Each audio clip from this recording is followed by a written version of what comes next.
Good evening. Welcome to Dharma Recovery, Spokane, Washington, at the Soul Center, 6 p.m.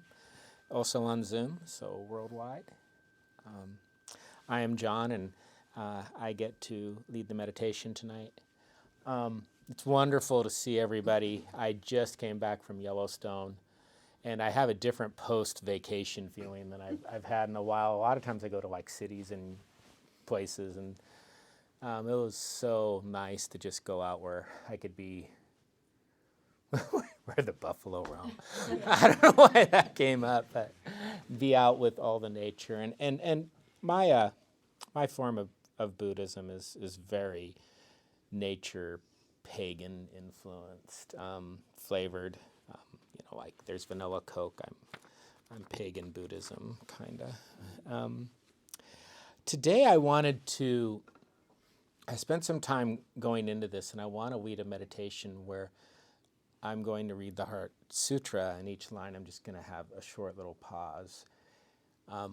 Those of you familiar with the Heart Sutra, you already know what's coming. Those of you who are not familiar with the Heart Sutra, it's not written to confuse you.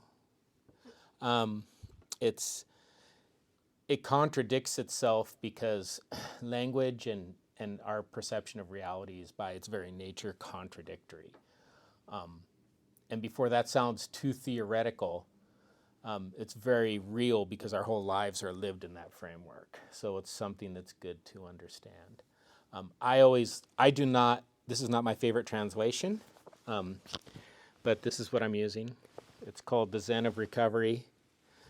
Way back in the day when I was doing Zen Center in Spokane, and I was also doing lots of 12 steps books. I used books like this to help supplement my recovery.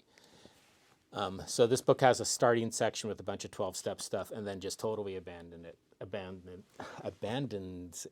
I can't talk today. They abandon it, and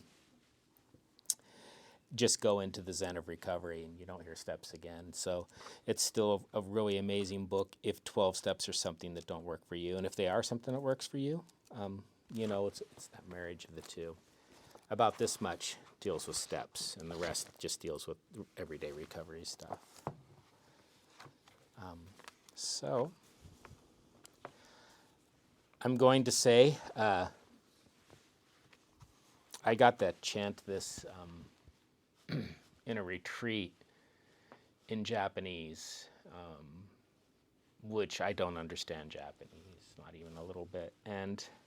But it was still a pretty powerful experience, and I still remember it. And in that retreat, I actually did have a few hours where I know the goal of my meditation is not to quit thinking, but to observe the thoughts, but the thoughts actually stopped. I even got rid of that thought of don't think or not, I'm not thinking. I even got to where I could just not need to do that. And I've gone to retreats since then, and I've not been back to that place. But to have that for, an evening, it was pretty remarkable. And it was after the Heart Sutra. It was pretty nice. I would suggest just listen and be open, have any response you want to it. And if you have time, read it again, and if it's something you'd be interested in. There are, in Zen, a lot of people memorize the Heart Sutra and recite it a lot. So it's a pretty valuable text in that world. So, the Heart Sutra.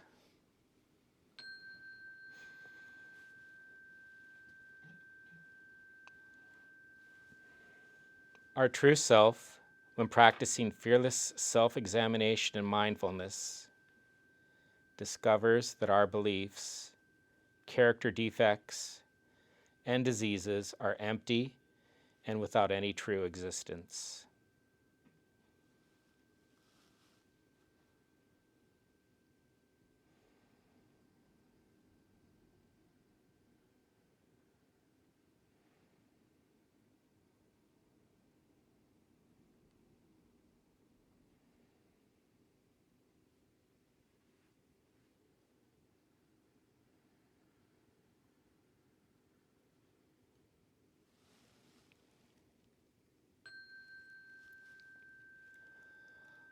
Our true self understands this truth.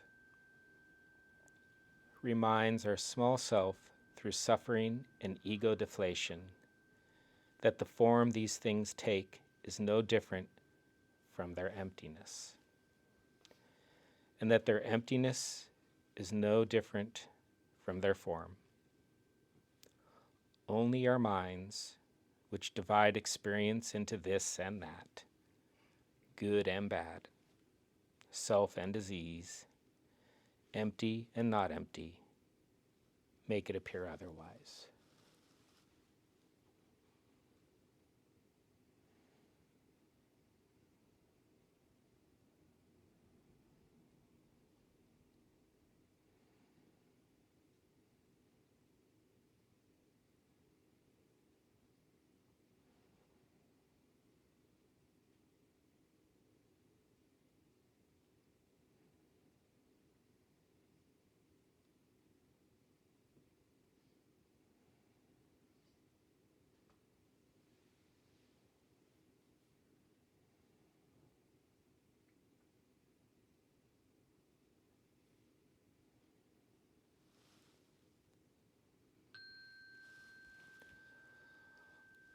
All things are clear and exist like space. They are potentials activated only by our minds. They cannot be created and they cannot be destroyed. They are not good or evil, and they do not increase or decrease.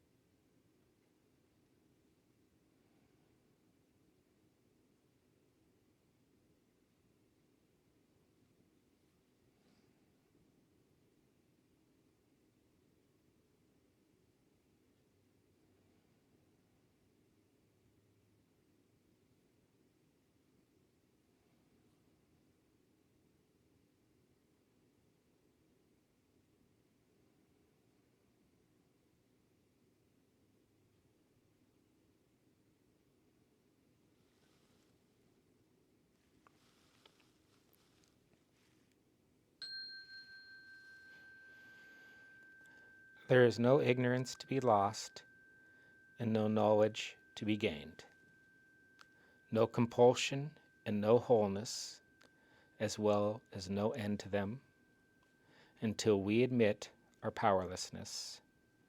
There is no path, no program, and no practice to follow.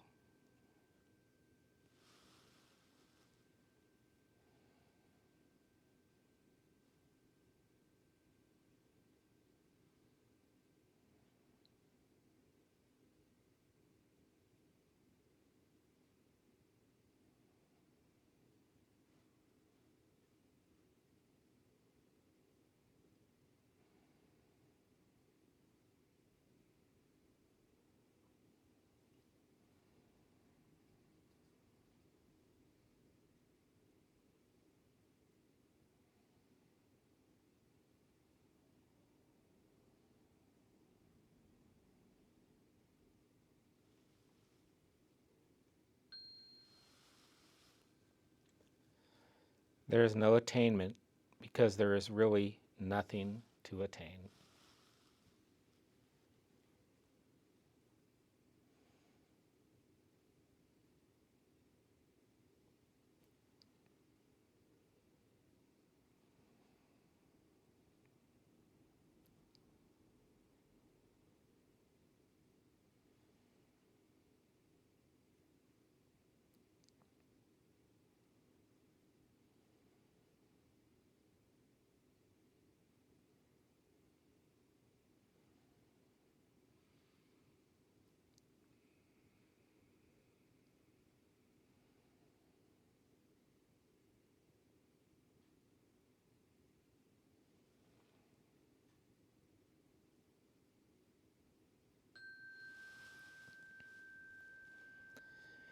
In our true selves, there are no obstacles and no fears.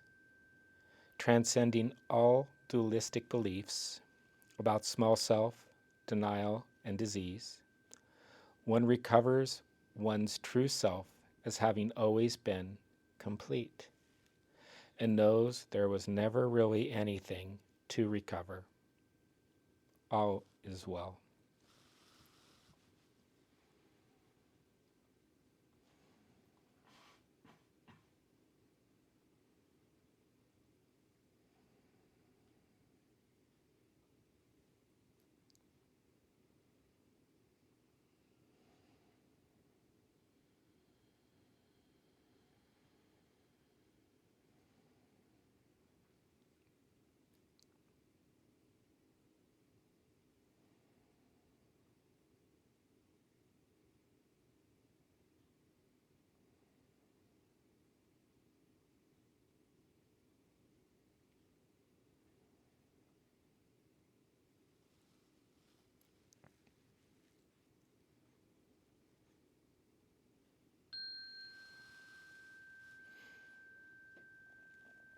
Therefore, you should know the truth of the recovery of true self, the truth which teaches that there never was a truth to be found, the truth which teaches that there never was a truth to be lost, the transcendent and mundane truth, the truth which is the only affirmation, against which everything else is denial, the truth you've kept from yourself for so long, and which you can now admit.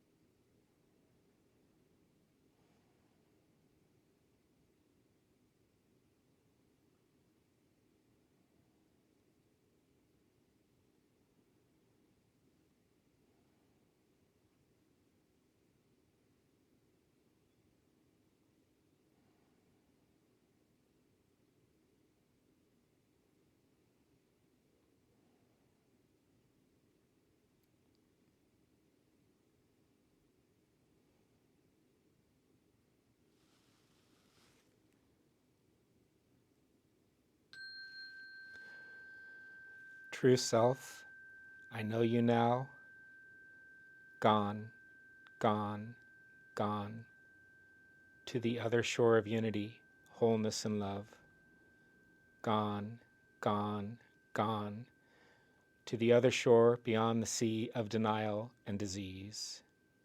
Awake in the place never left, completely recovered and gone from suffering, completely gone.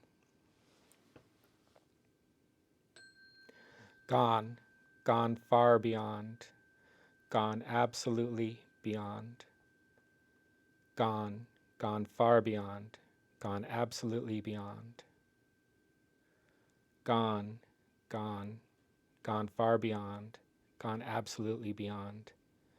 Bodhi, Swaha.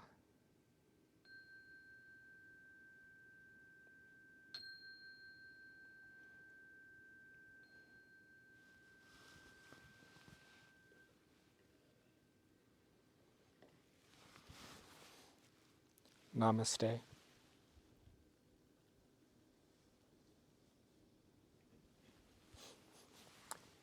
Before we dive into our share, I just want to cover one word. In here they use the word powerlessness, and that will have different meanings to different people. What I don't think it means we are helpless. And that's an important distinction because some people read that right away. We are imbued with both power and weakness in Buddhism, and it's important to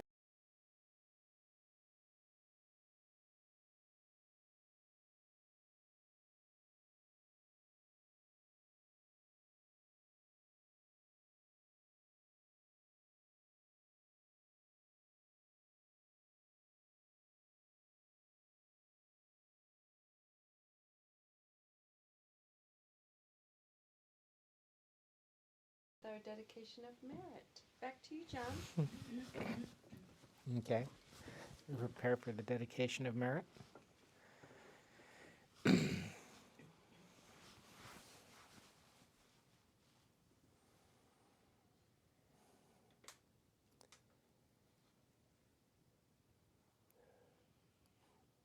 May you be happy and peaceful.